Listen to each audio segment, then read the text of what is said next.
Halo semuanya, balik lagi di channel aku. Di video kali ini aku mau bikin untuk budgeting di bulan April, untuk gajian di bulan April selama 1 bulan. Jadi aku itu bikin 2 budgeting gitu ya. Untuk pengeluaran yang aku terima dari pas suami setiap bulannya itu aku bikin budgeting secara 1 bulan, lalu nanti aku bagi lagi secara mingguan. Dan ada beberapa kategori yang aku kelola secara cash dan juga secara transfer. Jadi simak video aku untuk lihat gimana cara aku kelola keuangan selama 1 bulan. So, aku akan siapkan dulu di sini untuk kalkulator buat ngitung, dan juga ini untuk buku catatan yang sudah aku pakai hampir mau 1 tahun lebih. Dan ini aku juga bikin untuk tabel pengeluaran aku selama 1 bulan. So, aku akan jelaskan untuk beberapa tabel yang aku sudah buat ini.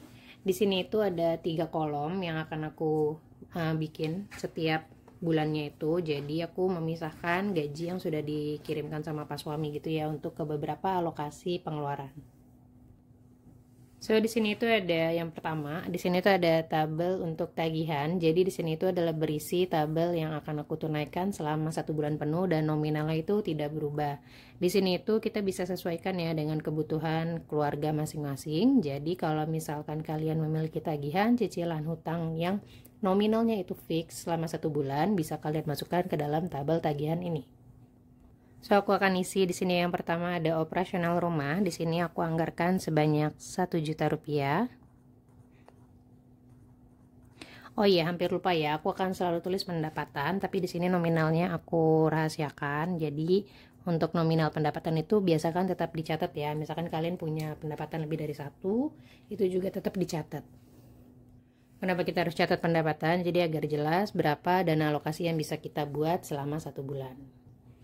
Oke, selanjutnya di sini ada support. Di sini aku akan anggarkan sebanyak 200.000 rupiah. Di sini itu kondisi keluarga kami masih tinggal dengan orang tua, dan juga kami sistemnya patungan ya. Jadi untuk keperluan rumah itu kita sistemnya patungan. Dan untuk support ini adalah patungan juga untuk orang yang bantu-bantu di rumah. Di sini ada selanjutnya ada SPP sekolah. Di sini aku alokasikan sebanyak 230.000. Dan juga untuk iuran komite itu sudah tidak aku bayarkan ya. Jadi aku sudah melakukan pelunasan untuk iuran komite di sekolah. Jadi ini aku tulis aja biar sebagai pengingat. Selanjutnya lagi ada BPJS Kesehatan. Di sini aku anggarkan sebanyak 450.000 rupiah. Dimana ini anggota keluarganya hanya aku, suami, dan anakku saja.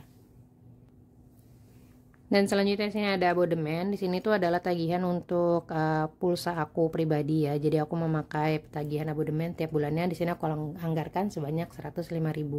Di sini untuk iuran makam, ini aku sistemnya patungan dengan para adik. Jadi untuk iuran makam sendiri itu aku alokasikan sebanyak 16.000 rupiah. Ini tuh untuk biaya perawatannya setiap bulan ya. Dan selanjutnya terakhir ada Netflix. Ini juga sistemnya aku patungan dengan adik-adik aku. Jadi kita bagi iurannya. Untuk Netflix sendiri di sini ada 46.500. Oke, aku akan hitung dulu untuk tagihan yang akan aku tunaikan di bulan ini.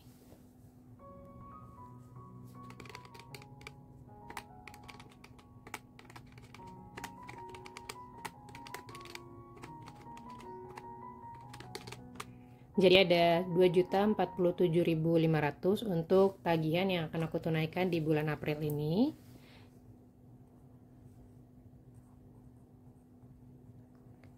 Ini semua sudah nominal yang tiap bulan itu ada ya. Jadi untuk tabel tagihan ini memang dia sudah ada nominal pastinya setiap bulannya. Oke, selanjutnya di sini ada tabel untuk kebutuhan. Nah, ini adalah tabel yang bisa kita otak-atik setiap bulannya. Jadi pengeluaran itu kategorinya menyesuaikan ya, untuk keperluan dan juga jumlah anggota keluarga dan di mana lokasi kita tinggal. Untuk aku sendiri di sini ada uang mingguan, bensin mobil, bensin motor, uang saku suami, uang saku istri, keperluan anak, hiburan, dan dana jaga-jaga. Untuk kategori kebutuhan hidup ini ada beberapa yang aku kelola secara cash dan transfer. Untuk yang aku kelola secara cash di sini ada hanya uang mingguan, bensin motor, uang saku istri atau keperluan istri ya, keperluan anak, hiburan, dan juga dana jaga-jaga. Jadi untuk sistem yang kayak transfer itu adalah uang saku pas suami dan juga bensin mobil. Dan ini juga kebutuhan yang aku bagi secara 4 minggu sampai 5 minggu setiap bulannya. Jadi kalau kalian suka nonton reels dan juga short aku, kalian situ bisa lihat gimana aku ngisi dompet mingguannya itu. Jadi di sini tuh alokasinya aku ubah secara mingguan. So, untuk uang mingguan, di sini aku mau isi dulu untuk anggaran, realisasi, dan juga nanti ini untuk evaluasi ya, untuk di akhir bulan. Di sini aku akan isi anggarannya dulu. Untuk uang mingguan ini aku bagi misalnya menjadi 4 sampai 5 minggu. Di sini aku alokasikan sebanyak Rp800.000. Dimana misalkan tiap minggunya itu anggarannya 200 atau misalkan 150.000. Untuk bensin mobil, di sini aku anggarkan sebanyak Rp750.000. Ini juga bensin mobil juga sistemnya transfer ya, jadi dan juga tiap minggu aku alokasikan sebanyak 150 sampai 200 ribu rupiah, dan ini nanti akan aku transfer ke pas suami kalau misalkan beliau mau isi bensin mobil. Jadi untuk mobil itu memang pas suami yang pakai operasionalnya dan aku memakainya motor gitu ya untuk operasional. Makanya di sini bensin mobil dan motor itu aku pisah. Lalu selanjutnya ada bensin motor, di sini aku alokasikan sebanyak Rp240.000, di mana setiap minggunya itu aku alokasikan sebanyak Rp50.000 sampai Rp60.000. Dan selanjutnya ini ada uang pegangan suami atau uang saku suami. Di sini itu biasanya beliau pakai untuk uang pegangan makannya ya, dan juga untuk beli pulsanya itu ada Rp650.000, dan ini aku nggak ikut atur, jadi biar beliau aja yang atur uang pegangannya. Selanjutnya di sini ada uang saku istri, di sini itu sebanyak Rp200.000. Ini juga aku atur secara mingguan, di mana ini nanti tiap minggunya itu aku alokasikan sebanyak Rp50.000. Selanjutnya ada keperluan anak, di sini aku alokasikan sebanyak Rp100.000. Ini tuh hanya untuk uang jajannya dia ya, jadi aku bagi lagi menjadi 4 sampai 5 minggu, itu di mana alokasinya tiap minggu Rp15.000 sampai Rp20.000. Selanjutnya ada pos untuk uang hiburan. Di sini itu adalah budget untuk kami family time, dan juga kalau misalkan aku pergi berdua dengan pas suami makan di luar atau nonton ke bioskop, ini budgetnya sebanyak Rp300.000 untuk 1 bulannya. Dan terakhir itu ada dana jaga-jaga, di mana ini adalah dana yang aku pakai untuk uang pegangan selama 1 bulan kalau misalkan ada pengeluaran di luar dari kategori yang sudah aku tetapkan.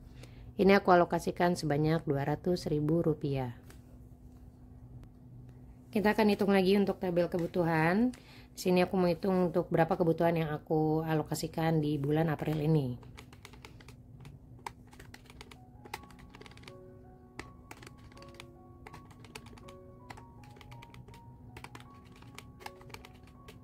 Totalnya ada di Rp3.240.000 untuk kebutuhan yang akan aku alokasikan di bulan April ini. Nominalnya itu bisa beda tiap bulannya, tergantung kita pengeluarannya ada apa. Yang penting di tabel kebutuhan ini adalah tabel yang bisa kita utak-atik setiap bulannya, di mana pengeluaran kita misalnya sedang banyak atau kurang, atau misalkan anggaran kita sedang baik atau sedang tidak baik. Nah, pos di kebutuhan inilah yang akan kita utak-atik. Selanjutnya kita akan ke pos tabungan. Di sini aku hanya punya beberapa pos tabungan dan 2 sinking fund saja. Untuk pos tabungan sendiri di sini ada dana darurat, dana pendidikan, tabungan pensiun, tabungan ibadah. Dan juga untuk sinking fund aku hanya memiliki dana servis, pajak kendaraan, dan juga ada pos sedekah. Untuk saving challenge nggak aku tulis di sini karena sifatnya itu nggak terlalu wajib. Jadi kalau misalkan saving challenge itu memang murni aku isi dari sisa-sisa anggaran mingguan yang suka kalian tonton dari reels atau misalkan short yang aku buat ya. Untuk tabel tabungan ini aku hanya akan isi secara gamblang di sini untuk dana servis dan juga pajak kendaraan saja ya. Jadi untuk yang lainnya itu aku rahasiakan nominalnya karena memang untuk privasi di keluarga kami. Tapi yang penting itu sudah ada ya untuk alokasinya. Di sini untuk dana servis itu aku alokasikan setiap bulan itu Rp200.000. Untuk pajak kendaraan ini juga Rp240.000. Untuk dana servis dan dana kendaraan ini itu diwajibkan setiap bulannya aku isi karena memang dia merupakan pengeluaran tahunan yang wajib kita keluarkan. Jadi aku nggak mau mengeluarkan dana secara besar dalam satu waktu, jadi aku bikin sinking fund dalam jangka waktu minimal menabungnya itu 10 bulan.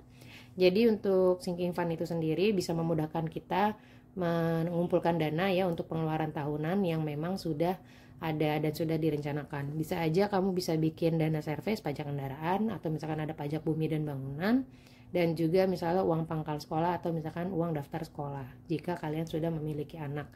Nah, itu dia fungsi sinking fund. Bisa juga sinking fund itu untuk kita pakai misalkan membeli kebutuhan. Misalnya kita mau ganti gadget atau misalkan mau beli elektronik dalam jangka waktu 1 tahun, kita bisa tabung dulu secara minimal si harga elektronik atau gadgetnya itu kita bagi sebanyak 10 bulan, dan itu adalah nominal yang harus kita sisihkan tiap bulannya. So, ini aja sih untuk budgeting aku di bulan April, masih sama dengan budgeting aku di bulan-bulan lainnya. Jadi memang untuk beberapa kategori aku kelola secara cash, ada beberapa kategori yang memang aku kelola secara transfer. So, ini dia untuk budgeting aku di bulan April ini. Bisa kalian tentukan, bisa kalian ikuti kalau misalkan sesuai dengan kebutuhan keluarga kalian. Budgeting itu memang kita harus melihat beberapa aspek untuk dia bisa berhasil ya. Jadi memang ada kondisi keluarga, jenis pengeluarannya tiap bulannya itu apa aja, dan anggota keluarganya, juga daerahnya, dan juga pendapatannya tiap bulan. Tapi minimal itu aku ada 3 tabel ini untuk aku kelola secara 1 bulan. So, itu dia untuk video budgeting yang bisa aku bagikan di bulan April. Aku harap kalian semua sehat selalu dalam mengatur keuangan. Juga kita harus bisa lebih sadar. Yang penting kita bisa mengelola keuangan dengan bijak. Terima kasih sudah nonton video ini sampai akhir. Jangan lupa like, komen, dan subscribe. Dan terima kasih sudah mendukung channel aku sampai hari ini. Sampai jumpa di video selanjutnya. Bye-bye.